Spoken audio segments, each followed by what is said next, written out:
अब कहाँ ढूंढने जाओगे मेरे कत्ल के कातिल, आप तो कत्ल का इल्जाम हम ही पर रखो। राहुल गांधी जी के साथ भी लगता है ऐसा ही हो रहा है। राहुल गांधी जी ने यूएस दौरे में बहुत सारे कंट्रोवर्शियल बयान दिए। जगदीप सिंह धनखड़ जो कि हमारे वाइस प्रेसिडेंट है, उन्होंने कहा कि कुछ लोग जो कि कॉन्स्टिट्यूशनल पोस्ट पे बैठे वो फॉरेन में जाके भारत की बदनामी कर रहे और भारत माता की इज्जत को खराब कर रहे। अब ये जो वाइस प्रेसिडेंट का इशारा था वो किसकी तरफ था सबको पता है, ये राहुल गांधी जी की तरफ था। राहुल गांधी जी ने पहले तो सिखों पे बयान दिया, फिर कहा कि जो इलेक्शन है वो बायस हुए, वो बीजेपी के तरफ हुए। फिर उन्होंने ये भी कहा कि हमारे देश में नफरत की राजनीति चलती है, मतलब कि कम्युनल राजनीति ज्यादा चलती है, एक रिलीजन को दूसरे रिलीजन से लड़ाया जाता है, ऐसा राहुल गांधी जी ने कहा। अब इस बात में कितनी सच्चाई है ये तो बीजेपी वाले भी नहीं जानते होंगे, क्योंकि उनको ही नहीं पता कितनी हिंसा होती है हमारे देश में डेली। देश बहुत बड़ा है, 1.4 बिलियन पीपल है हमारे देश में, तो कुछ ना कुछ क्राइम तो डेली होते ही रहेंगे। जब राहुल गांधी जी लोगों से क्वेश्चन आंसर सेशन कर रहे थे और उन्होंने कहा कि वो पंडित जवाहरलाल नेहरू जी से भी मिले, वो इंदिरा गांधी जी से भी मिले। इंदिरा गांधी जी को जब जेल में डाला गया था मोरारजी देसाई जी के द्वारा,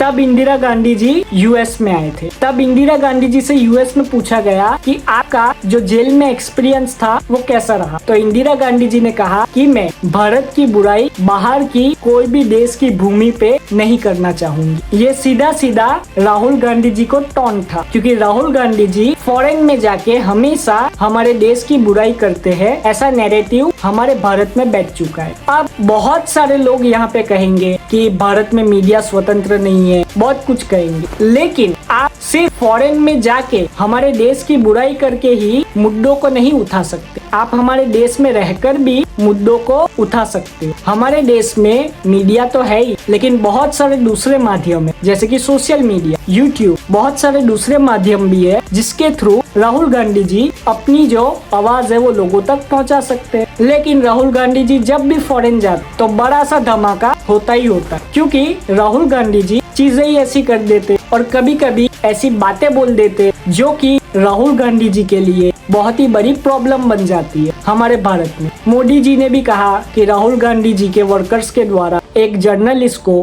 कमरे में बंद करके मारा गया। अब राहुल गांधी जी की तरफ से इस पे कोई कमेंट ही नहीं आया, ना ही कांग्रेस की तरफ से आया। सैम पित्रोदा जी ने तो कह दिया कि मुझे तो पता ही नहीं है ऐसा कुछ। तो ये चीज आप देखो कि जब भी फॉरेन जाते हैं तो कोई ना कोई कंट्रोवर्सी होती है। हमारे भारत में राहुल गांधी जी कंट्रोवर्शियल बयान देते हैं, लेकिन जब वो ऐसे बयान बाहर की कोई किसी कंट्री में देते हैं तो उसका इम्पैक्ट थोड़ा सा डिफरेंट होता है, क्योंकि जब उनके न्यूज चैनल्स में, उनके न्यूज पेपर्स में खबर जाती है तो वहाँ के लोगों को लगता है कि हमारे भारत में सब कुछ ठीक नहीं है। लेकिन हमारा भारत जो है वो आगे बढ़ता रहेगा और वो एक साथ रहेगा, क्योंकि एकता ही हमारी ताकत है। जय हिंद।